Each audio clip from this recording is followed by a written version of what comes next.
Magandang gabi po sa inyo. Ako po si Brother JR po. Nais ko lang i-share ang salita ng Panginoon dahil po sa lahat ng mga born again po dyan. Marami pong mga born again na sabi po nila born again po sila pag maayos po yung pakiramdam, wala pong karamdaman. Pero pagka nandoon na po sa hagupe, na po sa pag-uusig, may mga sakit na po, hindi na po makapag-lingkod. So wala na po doon sa tinatawag na pananampalataya. Diba? Ang sabi ni Kristo, sumampalataya ka para makita mo ang kaluwalhatian ng Diyos. Pero marami mga born again lang, upo, tayo, uwi. At tila hindi po naintindihan yung kanilang kalagayan sa Lord na ang turing po nila sa paglilingkod sa Lord ay lagi pong may kasaganaan. Pero hindi po nila alam na ang paglilingkod sa Panginoon, lahat ng pag-uusig ay kaagibat po ng paglilingkod natin sa Panginoon. Kasi kung hindi ka makaranas ng pag-uusig, ay hindi ka matututo. Kaya kung minsan nararanasan natin yung mga pag-uusig dahil kailangan po natin yan. Bakit po? Kasi yung mga sundalong walang karanasan na hindi po magaling yan, hindi po matututo yan. Kailangan po magkaroon po tayo ng karanasan. At ang Diyos po mismo yung magbibigay sa atin ng karanasan, mga kapatid.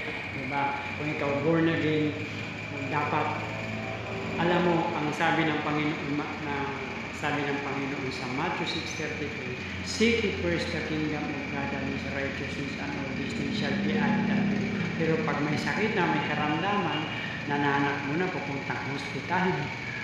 Dahil asa na yung seek ye first doon? Wala na po, diba? Kasi nauna na po tayo sa hospital. Amen po ba? So, purihin ng Panginoon, ang sabi po ng Mark chapter 11:22, sabi, sumampalataya. Yung sabihin, sumampalataya po tayo na mangyayari at magaganap yung pangako ng Diyos na pinanghawakan natin. Ang sabi ng Isaiah 53:4-5, sa lahat at sugat ng Panginoong Hesus ay magaling na tayo. So yun po yung totoo. Kahit na magsinungaling po ang diablo, mga demonyo, ay hindi po magbabago ang salita ng Panginoon. Sabi niya, mawala ang langit at ang lupa, ngunit ang kanyang salita ay hindi po mawawala ng kabuluhan. Amen po ba? So maraming mga born again, lagi po nila sinasabing born again na sila. Pero kung tingnan po natin ang buhay ng isang born again, ay wala naman po sa kanila. Kasi hindi naman po sila lumakad sa pananampalataya na talaga po dapat na ehemplo po natin sila. Dapat ang totoong mga born again, maging ehemplo po natin, maging example po natin na tayo po ay makikita po natin sa kapwa natin yung kapwa, yung buhay ni Kristo bilang isang born again. Yung pong buhay ni Kristo, yun po yung born again. Ang sabi nga po ng Panginoong Jesucristo sa John 11:40, sumampalataya ka at makikita mo ang kaluwalhatian ng Panginoon. Kung wala tayong pananampalataya, hindi tayo kalulugdan ng Panginoon. Ang sabi ng Hebrew 11:6, hindi nagugustuhan ng Panginoon ang tao walang pananampalataya. Kaya purihin ng Panginoon, sumasampalataya po tayo. Ang pananampalataya ay naniniwala tayo na magaganap at mangyayari yung mga bagay na inaasahan natin kahit na hindi po natin nakikita. Yun po yung pananampalataya. Pero kung pinanampalatayaan po natin yung nakikita natin na wala namang ginawa sa atin, katulad yung mga rebulto, ito si Kristo yun. Hindi po pwede yan.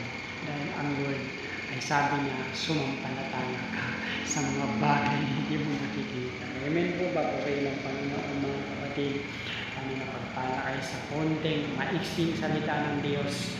At ito po ay magpapatibay, magsilbing reminder po sa atin at tayo po, si Kristo ay nakatira po sa atin.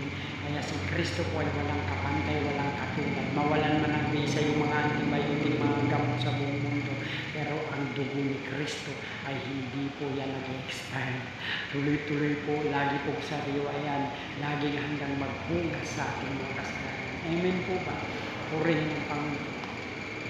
Salamat po sa oras na ito. Magandang gabi po sa ating lahat. God bless you po.